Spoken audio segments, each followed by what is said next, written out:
যেমন ভারতের আমাদের ভোট কমিশনার গণেশ কুমার, সে নিজেকে মনে করছে আমি ভারতের বিরাট ব্যাপার হয়ে গেছে, তাই না? যাকে মন তাকে এসআর। আজকে আমার ডাক ছিল, আমি গেলাম, যে অফিসার বসে আছে, কি বুঝলেন, বলছে তার মা মারা গেছে, যেমন তার মা মরে যাক তাকে আসতে বলে, এক্ষুনি সময় দিয়েছে। আমাকে কয়েকটা মুসলিম ছেলে ছিল অফিসার, আমাকে এসে হুজুর হ্যাঁ আপনি বসুন, ভেতরে বসুন। আমি বললাম আমাকে ঠান্ডা করিস না, তোদের বহুত বাকি আছে। তো কি বললে জানেন? বললে আপনার আব্বার নাম আছে শওকত আলী শেখ, শেখ শওকত আলী, শওকত আলী শেখ হয়ে আছে শওকত আলী। আমি চ্যালেঞ্জ ছুড়ে বললাম, এই যারা আধার কার্ড তৈরি করতে আসবে আপনার সন্তানের, আপনার, এরা আধার কার্ড তৈরি করার পরে আগে আপনি কম্পিউটারে দেখবেন, বড় কষ্ট লাগে। নাম এক বলছে হারামখোর, 5 বার নামটা গোলমাল করে, জেনে শুনে করে না, না জেনে করে, তাদের জ্ঞান নাই, সেটা আল্লাহ ছাড়া কেউ জানে। সরকার জ্ঞানহীন দিকে দিচ্ছে নাকি? গণেশ কুমার নিজেকে মনে করছে আমি ভারতের একজন ভগবান, আমি যা বলবো তাই হবে। অনুরোধ করব, শ্রীলঙ্কার দিকে তাকিয়ে দেখো, নেপালের দিকে তাকিয়ে দেখো, বাংলাদেশের দিকে তাকিয়ে দেখো, সিরিয়া লিবিয়ার দিকে তাকিয়ে দেখো। যখন বাদশা অত্যাচারী হবে, আল্লাহ তাদের ধ্বংস ডেকে এনে দিবে। আল্লাহর কসম, পৃথিবীর ইতিহাস বলছি, যারা আমার বক্তব্য শুনছেন, পৃথিবীর ইতিহাস বলছে, কোরআন থেকে ইতিহাস সবাই সাক্ষী দিচ্ছে, যতজন পৃথিবীতে জালিম এসেছে, যারা তার প্রজাদের উপরে জুলুম করেছে, মাজলুমের উপরে জুলুম করেছে, আল্লাহ তাদের ধ্বংস শুধু নয়, তাদেরকে অপমানিত করেছে, অপদস্থ করেছে। গণেশ কুমার যদি নিজেকে ভগবান মনে করে আর মনে করে আমি যা বলবো তাই, তো জেনে রেখে দিবে উপরওয়ালার মারে লাঠিতে আওয়াজ হয় না, এটা মাথায় রাখবে। যত পেরেশান করবে করো, আমরা তো তোমাকে মারতে পারবো না, গালি দিতে পারবো না, গালি দেওয়া পাপ, তোমাকে মা বোন তুলে গালিও দিতে পারবো না। আমরা আল্লাহর কাছে ফরিয়াদ করব, আল্লাহ এই মানুষকে যে হয়রানি করছে, তুমি গণেশ কুমারকে ধ্বংস করে দাও, বলুন আমিন। তাকে পাগল বানিয়ে দাও, বলুন আমিন। আমি তো এই দোয়াই করব, তাছাড়া তো আমার কাছে হাতিয়ার নাই। দোয়া হচ্ছে মারাত্মক মুমিনদের হাতিয়ার। আর মাজলুম যদি দোয়া করে, আল্লাহ কবুল করে নেয়। করেন না? করেন না? করে নেয়, অবশ্যই করে। 2024 আর 25 গোটা পৃথিবী 4টা লাইভ জালিম বাদশার পতন দেখল। এক হচ্ছে শ্রীলঙ্কা, ওই ছুটছে আর পাছাতে বাড়ি মারছে মন্ত্রীদের, দেখেছেন? দেখেননি? মোবাইলে দেখিয়েছে। নাম্বার 2, রাজহাঁসের মাংস, পাতি হাঁসের মাংস, ইলিশ মাছের পাতুড়ি, ভেটকি মাছের পকোড়া, আর মাটন, আর চিকেন, আর বিরিয়ানি, আর পোলাও। ম্যাডাম গোসল করছেন, ডাইনিং টেবিলে রেডি, গোসল করে খালি শাড়িটা পরা হয়েছে। সেনা প্রধান বলছে 40 মিনিট আপনার কাছে টাইম আছে, জনস্রোত আসছে, আপনাকে মার্ডার করে দিবে, দেশ ছেড়ে বেরিয়ে যান, যা নেবেন নেন 40 মিনিটে। রাঁধা ভাত আমার আল্লাহ খেতে দেয়নি, তার নাম হচ্ছে আল্লাহ। জোরে বলুন সুবহানাল্লাহ। জুলুম করেছে, জালিম হয়েছে, আল্লাহ তাকে রাঁধা ভাত খেতে দেয়নি। সিরিয়ার বাশার আল আসাদ, তার গোডাউনে 4,500 কোটি টাকার খালি 4 হুইলার পড়ে আছে। 4 হুইলার মানে 4 চাকা। সে 4 চাকা, যে সে 4 চাকা নয়, ভারতে খুব কম মালিকের আছে ওইরকম গাড়ি।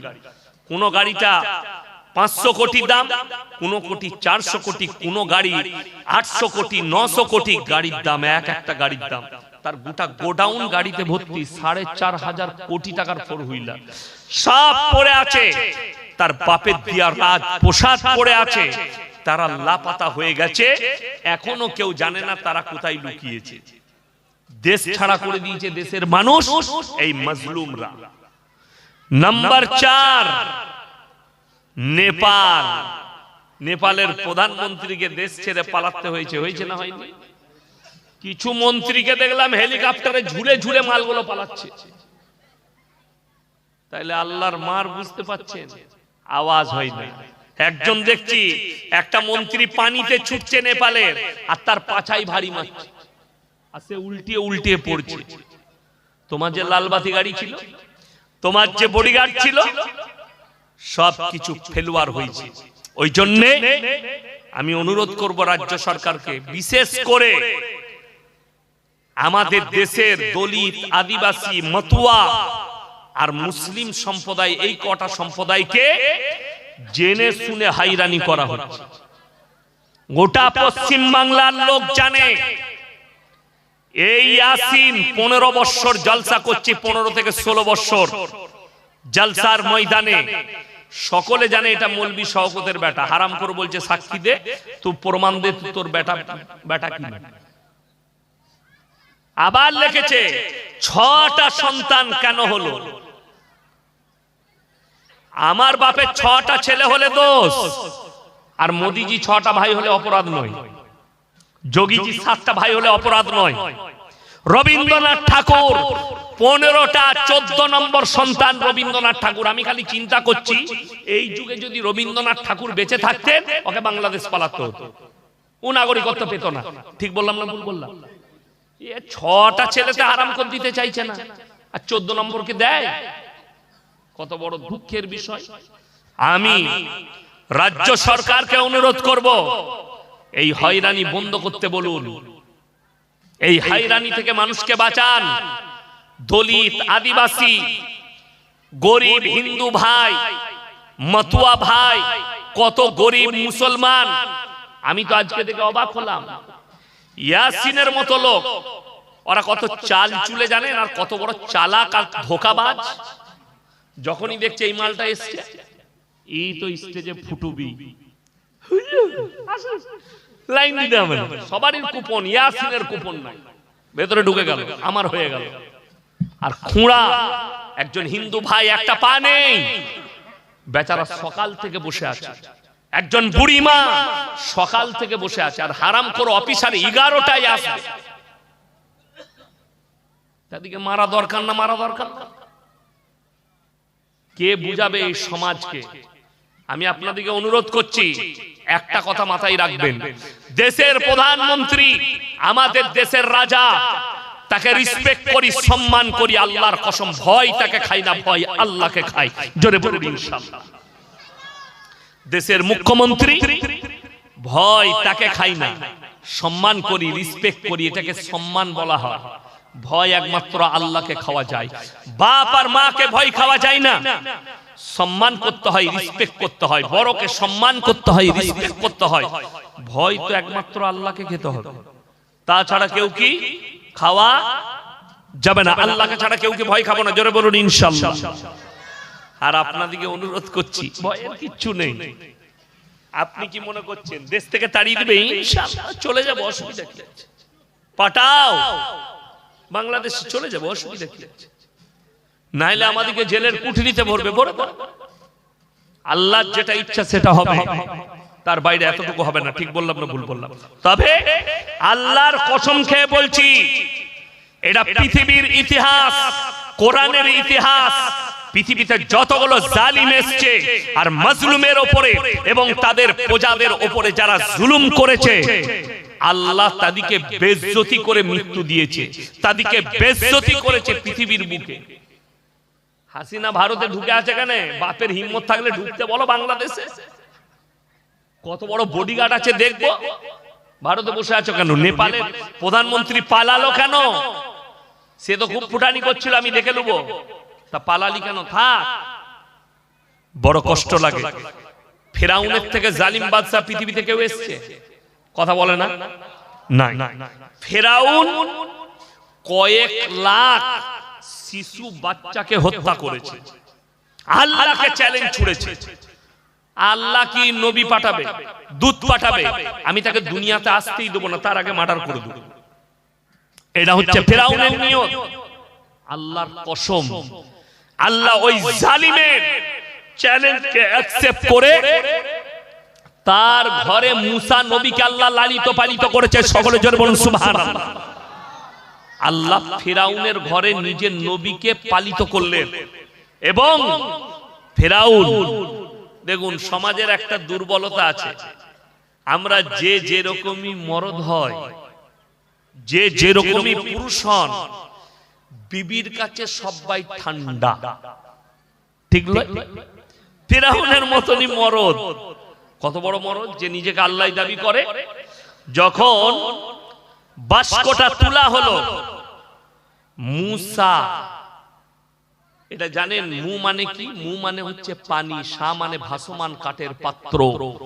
এটা আরবিতে কোরআনে লেখা আছে, কিন্তু এই ভাষাটা হচ্ছে মিশরের যে প্রদেশে ফেরাউনের বাড়ি ছিল, সেই প্রদেশের ভাষা হচ্ছে সিরবানি ভাষা।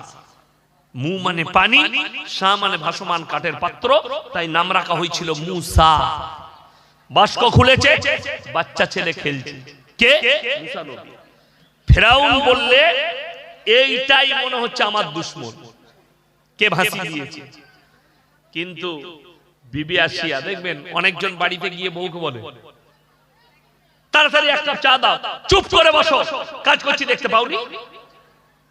আচ্ছা ঠিক আছে, আমি দোকানে খেয়ে নিচ্ছি, মাল একদম ঠান্ডা, তাই না? আমি ইয়াসিন জলসা করতে এসেছি, আপনাদিকে কত ফুটানি, এই চা নিয়ে এসো, এই পানি নিয়ে এসো। কিন্তু ঘরেতে গিয়ে যদি এরকম চিল্লিয়ে বলি না, বউ বলে চুপ করে থাকো, এটা তোমার জলসার স্টাইল, চুপ করে থাকো, দিচ্ছি আমি ঠান্ডা। ফেরাউন বললে একে কতল করতে হবে, এটা আমার দুশমন। আল্লাহর কসম, আসিয়া কি বললেন জানেন? কুররাতু আইনুল লি ওয়া লাক লা তাকতুলু, একে তুই কতল করতে পাবি না, তোর আর আমার চোখকে ঠান্ডা করবে, একে সন্তান হিসাবে লালিত পালিত করবো। জোরে বলুন সুবহানাল্লাহ। ফেরাউন বললে তুমি যখন বলছো আমার প্রেমিক, আমার স্ত্রী, বলে তুলে নাও।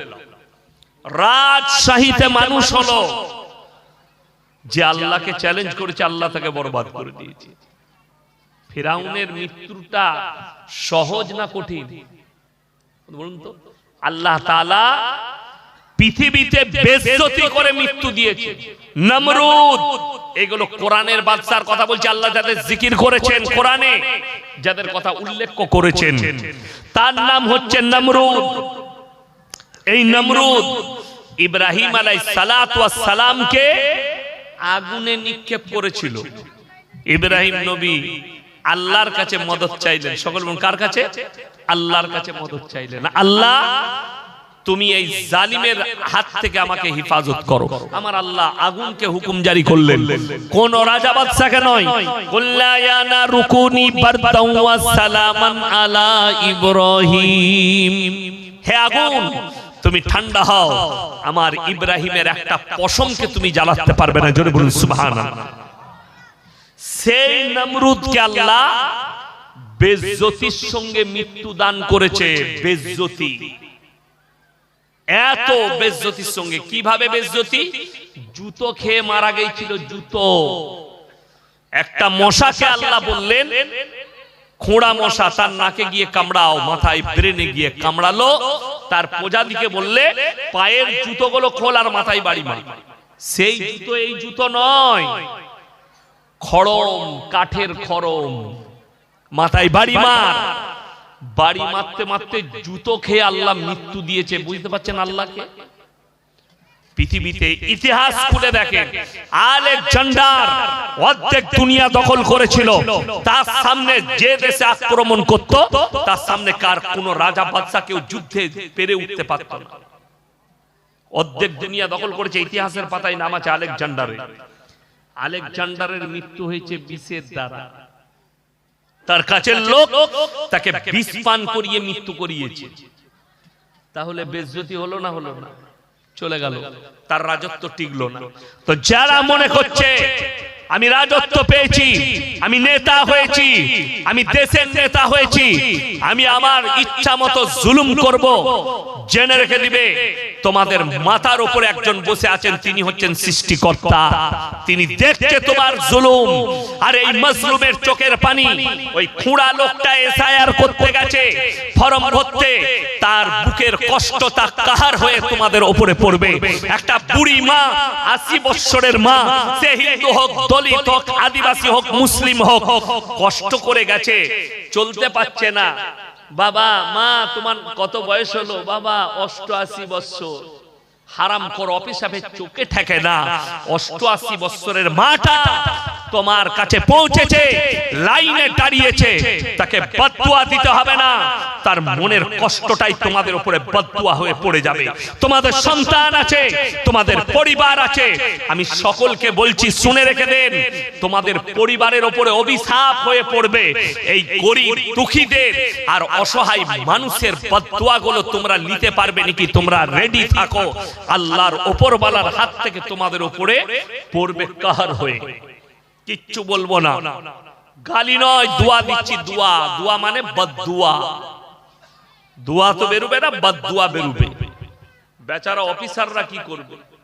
আমাকে তো দেখে আমার যে বিএলও, আমার গ্রামের স্কুলের ম্যাডাম, খুব ভালো, বিধবা, স্বামী নেই, আমার মেয়ে ওনার কাছে পড়ে, সানোয়ারা নাম। তাকে আজকে আমি দেখে কষ্ট পেলাম যে এই মানুষটা, এই মেয়েটা রোজ আসছে, আর তাকে যে দায়িত্ব শুনেছেন, এখন বিএলও দিকে বলেছে শুধু মানুষের এসআইআর নয়, তুমি যে এলাকায় এসআইআর করছো তোমার বুথে, ওই বুথে কটা কুকুর আছে আর কি কি কালারের আছে ওই হিসাবটাও দিবে। আমি বলিনি, বিএলওরা বলছি। তাদেরকে বলেছে যে তোমরা কুকুরের হিসাব দিবে, কুকুর। তো যে কুকুর হবে সে কুকুরের হিসাব দিবে, এর থেকে বেশি আর কিছু বলতে পারবো না। কত কষ্ট। স্কুলের ম্যাডাম আজকে 2 মাস বাড়িতে ঘুমাতে পাইনি, সারা সারা রাত জাগা করেই যাচ্ছে। আমি তো তার চেহারা দেখে আমি কষ্ট পেলাম যে এই মহিলাটা কত কষ্ট পাচ্ছে। সে বিএলও, তার কোনো দোষ নাই, তার কোনো অপরাধ নেই। আমার ভাই, সকলকে অনুরোধ করে বলছি, আল্লাহর কাছে সবাই মাথা নত করব, জোরে বলুন ইনশাআল্লাহ। ভালো মন্দ, কল্যাণ অকল্যাণ সবের মালিক কে বাবা? আল্লাহ। এটা সবাই বিশ্বাস করবো, হাত তুলে বলুন তো ইনশাআল্লাহ। ভালো মন্দ, কল্যাণ অকল্যাণ সবকিছুর মালিক আল্লাহ। এইটা যদি আপনি বিশ্বাস করেন, আচ্ছা আমরা নামাজে সূরা ফাতিহা পড়ি না পড়ি না? পড়ি তো। ইয়াকা নাবুদু ওয়া ইয়াকা নাস্তাইন, আল্লাহ তুমি ছাড়া কারুর উপাসনা করি না, তুমি ছাড়া কারুর কাছে ভালো মন্দ চাই না। এখন কষ্টটা কোথায় জানেন? আমি বললি খারাপ বলবি, এইটা দোষী বলবি, কিন্তু দুঃখ হচ্ছে আপনি নিজের মুখে সাক্ষী দিচ্ছেন আল্লাহ তুমি ছাড়া কারুর কাছে ভালো মন্দ চাই না, তুমি ছাড়া কারুর ইবাদত করি না, এটা নিজের মুখে বলছেন। তাহলে আপনার কাছে রওজা, থান, কবর, গাছতলা, ছাঁচতলা, এলতলা, বেলতলা, পিততলা কি করে এলো? অবাক হয়ে যাবে মুসলমান। আমি ইয়াসিন, আমি বেঁচে আছি, আমাকে আপনি পীর বলে মনে করছেন। আমার কাছে ভাইজান টাকা চাইলো, এ কোচি মাসে পড়ো, আচ্ছা এ টাকা চাইলো, হুজুর আমাকে 100 টাকা দেন, আমি দিতে পারবো না? এখন কথা বলে না, পারবো, পকেট থেকে বার করে দিয়ে দেবো। আমি যদি মারা যাই চাইলে পারবো দিতে? কেন পারবো না? ক্ষমতা শেষ, মারা গেছে, ক্ষমতা শেষ। যদি এইটা আপনার বিশ্বাস হয়, বেঁচে থাকলে হুজুর 100 টাকা দিতে পারতো, মারা গেছে যখন ক্ষমতা নেই, তাইলে আমার কবরে গিয়ে কি করে ভালো মন্দ চাইবে? কথা বুঝাতে পারলাম? আমি মারা গেছি, কবরে চলে গেছি, আমার কবরে কি করে ভালো মন্দ চাইবে?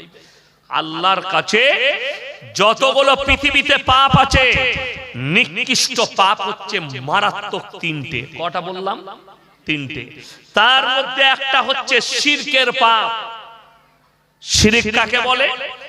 আল্লাহ ব্যতীত অপরকে ভালো মন্দের মালিক মনে করে, আল্লাহ ছাড়া আর কেউ ওই রকমই কাজ করতে পারে, কিংবা আল্লাহর কোন সৃষ্টি বস্তুর উপরে বিশ্বাস আনা যে এই জিনিসটা আমার উপকার আসতে পারে। আর এই শিরক বিদআতে সবথেকে বেশি ডুবে কারা জানেন? আমার মা বোনেরা।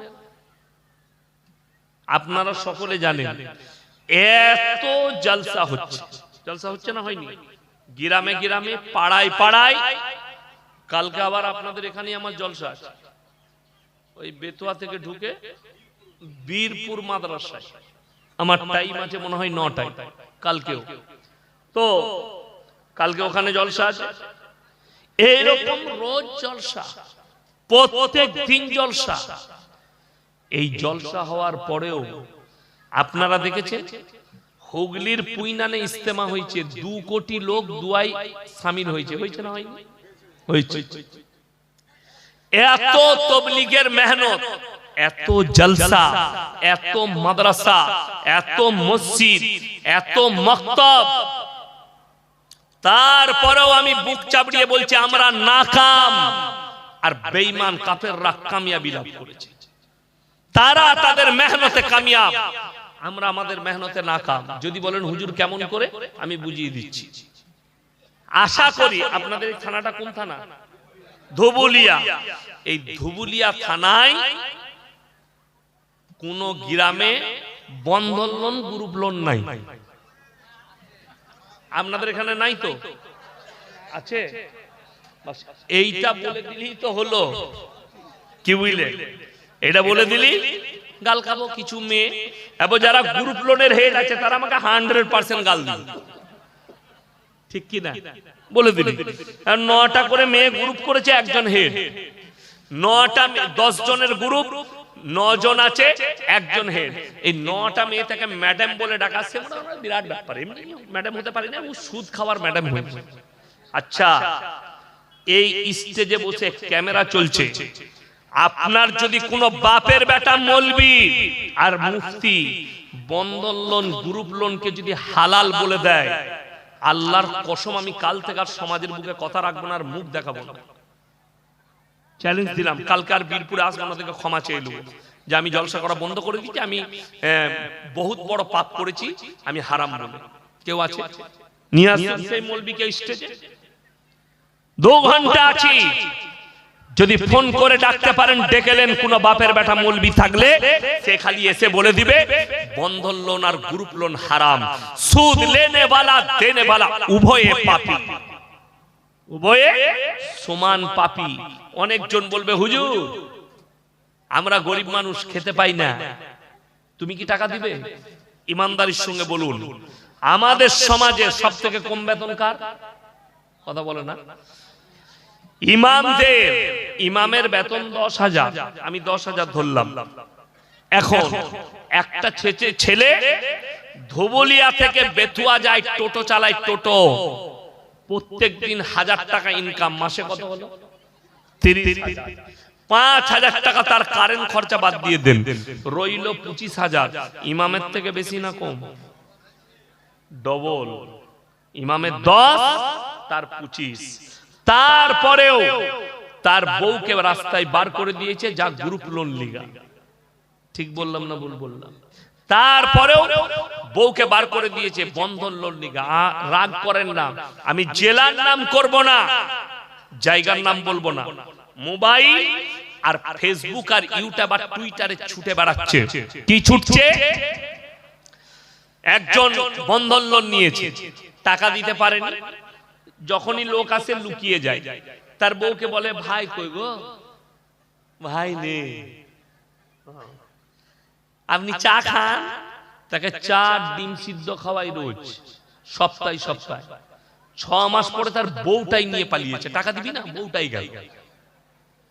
এটা আমি গল্প বলিনি আর হাসি চুটকি বলিনি, এটা বাস্তব সত্য ঘটনা বলছি। মোবাইল খুললে দেখতে পাবেন। আপনার ব্রেনে আঘাত লাগা দরকার, দিলেতে আঘাত লাগা দরকার। রাসূল সাল্লাল্লাহু আলাইহি সাল্লাম বলেছেন, মায়েরা আর ভাইয়েরা ভালো করে শুনেলেন হাদিসটা, দাইয়ুস কোনদিন জান্নাতে প্রবেশ করবে না। দাইয়ুস কে? যে নিজের বিবিকে দ্বীনের দাওয়াত দিতে পারে না, যে নিজের পরিবারকে পর্দায় রাখে না, যে নিজের পরিবারের কাছে ইসলামের প্রচার করে না, নিজের পরিবারকে ইসলামের ছায়াতলে নিয়ে আসে না, রাস্তায় ঘুরায়, এ হচ্ছে দাইয়ুস। আপনি 5 ওয়াক্তের নামাজ পড়েন, হ্যাঁ, ইস্তেমায় গিয়ে দোয়া, আল্লাহ, ফাঁস কাতারে মসজিদে নামাজ পড়ছে আর বউ গ্রুপ লোন করে, কত সুন্দর জান্নাতে যাবে। যদি কোনো বাপের বেটা মৌলবি থাকে নিয়ে এসো, তোমার বউকে দিয়ে গ্রুপ লোন করাবে আর তোমার বউকে দিয়ে বন্ধন লোন করাবে আর তুমি জান্নাত পাবে। আমি বলে যাচ্ছি, শুনেলেন, আল্লাহর রাসূল বললেন, যারা হারাম জানার পরে সুদের কারবার করবে সে যেন আল্লাহর সঙ্গে যুদ্ধ ঘোষণা করে দিয়েছে। যে লোক আল্লাহর সঙ্গে যুদ্ধ ঘোষণা করবে, এই লোক আর মুমিন থাকতে পারে? কথা বলে না, থাকতে পারে? পারে না। আপনি ভেবে দেখলেন, আপনার বিবি, আপনি নামাজি, অথচ আপনার বিবি। রাসূলের হাদিস শুনেলেন, আল্লাহ রাসূল বললেন, আখরি জামানায় কিয়ামতের পূর্বে এক শ্রেণীর আমার উম্মতি রাতের বেলায় ঘুমাবে, সকাল বেলায় যখন উঠবে তাদের চেহারাগুলো হয় শুয়োরের মতো হবে, না হলে বাঁদরের মতো হবে। নবীজিকে সাহাবীরা বললেন, ইয়া রাসূলুল্লাহ, তারা কি পাপ করবে? আল্লাহ নবী বললেন, তারা ওই পাপী যারা হারাম জিনিসগুলোকে হালাল করে নিবে, যারা অবৈধগুলোকে নিজেদের কাছে বৈধ করে নিবে। এটা কোরআন হাদিস ভাই নবীজির। আপনি ভেবে দেখুন, আপনার পরিবারের ব্যাপারে আপনি সচেতন হন, আপনার ব্যাপারে, নিজের ব্যাপারে আপনি সচেতন হন। নামাজ পড়ে যাচ্ছি, রোজা রেখে যাচ্ছি, আমি খেয়ে যাচ্ছি, সকাল হচ্ছে সন্ধ্যা হচ্ছে, আমি তো নামাজ পড়ি, আমার বউ নাই পড়ুক, আমার পরিবার নাই পড়ুক, বাস আপনি গাফিল। তো আপনি তো জান্নাতের আশা করে বসে আছেন, কিন্তু কিয়ামতের দিনে আপনি বুঝতে পারবেন যে আপনি কত বড় পাপ করেছেন। এই পানি বোতলটা দাও খুলে। আমার বন্ধুগণ, আমার ভাই, ওই জন্য অনুরোধ করছি, আজকে দেখুন না, এত জলসা হচ্ছে, এত জলসা, এত দাওয়াত ও তাবলীগের মেহনত, আলহামদুলিল্লাহ, এত কাজ, তারপরও আমাদের সমাজে 100টার মধ্যে 90টা বেনামাজি। ঠিক বললাম না ভুল বললাম? 90টা বেনামাজি, নামাজি পড়ে না। নামাজির 3টে কোয়ালিটি আছে আমাদের সমাজে। আবার কটা বললাম? 3টে। একটা হচ্ছে 5 ওয়াক্ত, একটা হচ্ছে জুম্মার, আর একটা হচ্ছে ঈদ আর বকরা ঈদে। ঈদের দিনে লাপাই কারা বেশি? ওই মালকটাই। শেষ কাতারে দাঁড়াবে, গলায় লাল তোয়ালি, সাদা জামা, সাদা লুঙ্গি আর ফ্যান্টাসিয়া মজমুয়া আতর আর নতুন জুতো, পেছনে কাতারে দাঁড়িয়ে বলছি, হুয়ু নিয়তটা বলুন তো। নিয়ত নিয়ে কি করবি বে? দরুদ শরীফ জানে না, আত্তাহিয়াতু জানে না, দোয়ায়ে মাসুরা জানে না, রুকু সিজদা তাসবিহ জানে না। তুই ই নিয়ে কি করবি? নিয়ত নিয়ে ধুয়ে খাবি? নিয়তে কি হবে? বলছে হুজুর নিয়ত বলে দেন। বড় কষ্ট লাগে, জীবনের নামাজ পড়ে না, খালি ঈদের দিনে এসেছে। গলায় তোয়ালি কার? তোয়ালিটা শ্বশুরের, জামা কার? শ্বশুরের, গেঞ্জি কার? শ্বশুরের, লুঙ্গি কার? শ্বশুরের, ভেতরের আন্ডারপ্যান্ট কার? শ্বশুরের। বলে তোর কি? বলে ন্যাংটো লোকটা খালি আমি। দিয়ে বলে জান্নাতে চলে যাবে। হারামখোর 20 রমজান থেকে বউকে বলছে, ফোনটা লাগা, ফোনটা কর। কাকে? তোর মাকে কর, ঈদি পাঠাবে না। হারামখোর, একটা লুঙ্গি কিনার যোগ্যতা নাই, শ্বশুরের লুঙ্গি পরে ঈদের নামাজ পড়বি, সে আবার ফুটানি করে আমি মরদ। তুই হিজড়ে হিজড়ে। মরদকে বললে তোকে? মরদ তো সে যে নিজে বুক চাবড়িয়ে বলবে যে আমার আল্লাহ যেটুকু দিয়েছে ওইটুকুই শুকর আদায় করছে, আলহামদুলিল্লাহ, ওইটাই শুকর আদায় করবে। আপনাকে হাদিস শুনিয়ে দিই, একটা লোক 30,000 টাকা ইনকাম করার পরে সে বলছে আমার বরকত নেই। তার মারাত্মক দুটো কারণ। কটা কারণ বললাম? দুটো কারণ বরকত না থাকার। মায়েরা শুনবেন, ভাইয়েরা, নাম্বার 1, রাসূল সাল্লাল্লাহু আলাইহি সাল্লামের হাদিস, যারা 5 ওয়াক্তের নামাজি হবে মৃত্যুকাল পর্যন্ত আল্লাহ তাদের রুজিতে কোনোদিন কমি দিবেন না। জোরে বলুন সুবহানাল্লাহ। নাম্বার 2, রাসূল সাল্লাল্লাহু আলাইহি সাল্লামের হাদিস, যারা আল্লাহর রাস্তায় দ্বীনের পথে থাকবে আল্লাহ মৃত্যুকাল পর্যন্ত ইজ্জতের রুজি দান করবেন। জোরে বলুন সুবহানাল্লাহ। আমরা মৌলবীরা কোটিপতি নয়, আমরা গরিব মানুষ। হায় হায়, মৌলবীরা গরিব, মৌলবীরা মাদ্রাসায় পড়েছে। আপনার মসজিদের ইমাম কি মূল্য আছে? জলসায়, আজকে জলসায় খানা হয়েছে না হয়নি? খিচুড়ি হয়েছে। আমি কোথায় খেলাম? ওই মজমাই খেলাম তো খিচুড়ি। কথা বলে না? আমি আপনাদের সাথে খেয়েছি। কোথায়? আলাদা জায়গায়, দস্তরখান আলাদা, কামড়া আলাদা, প্লেট আলাদা, খাঞ্চা আলাদা। আর কি কি খাওয়াইছে আমি বলবো না। কি হইলেন? আপনারা বলবেন এত কিছু, কাজু, পেস্তা, অনেক কিছু, যেটা চাই না সেটা এসেছে। আল্লাহর কসম, আল্লাহর রাসূলের হাদিস সত্য। নবীজি বললেন আল্লাহর রাস্তায় দ্বীনের পথে থাকো মৃত্যুকাল পর্যন্ত আল্লাহ ইজ্জতের রুজি দান করবেন। ইজ্জতের রুজিটা শুনেলেন। ইজতেমাই দোয়ার আগের রাতে 2 কোটি মানুষ হাজির হয়েছে। সকালে দোয়া করব। হোটেল, ক্যান্টিন, সব জায়গার খাবার শেষ। ওই এলাকার গরিব, দুঃখী, বড়লোক, হিন্দু ভাই মা বোন, তারা তাদের বাড়ির সমস্ত খাবার, বিস্কুট, চা, রুটি, কলা সব এনে নামাজিদিকে দিয়েছে, আপনারা খান। জোরে বলুন সুবহানাল্লাহ। কেন? এটা আল্লাহর তরফ থেকে, যে যারা নামাজি হবে, দিনদার হবে, দ্বীনের পথে থাকবে, আল্লাহ তাদেরকে ইজ্জতের রুজি দিবে। জোরে বলুন সুবহানাল্লাহ। আপনি বিশ্বাসই করতে পারেন, আমাদের দেশের লোক বিশ্বাস কি করে? হুজুর বলছে রুজির মালিক আল্লাহ, আমি ইনকাম করি গো। আর হুজুরের সাহস কি? হুজুর বলে রুজির মালিক আল্লাহ, ইনকাম আমি করছি। হায় হায় আমার ভাই, যদি মুসলমান আল্লাহর উপরে বিশ্বাস করত তাহলে ধুবুলিয়া বাজারে কখনো মুসলমান লটারির টিকিট বিক্রি করত না। ঠিক বললাম না ভুল বললাম? সকালে চলুন, আমি ধুবুলিয়া মার্কেটে দেখিয়ে দেবো মুসলমান লটারির টিকিট বিক্রি করছে।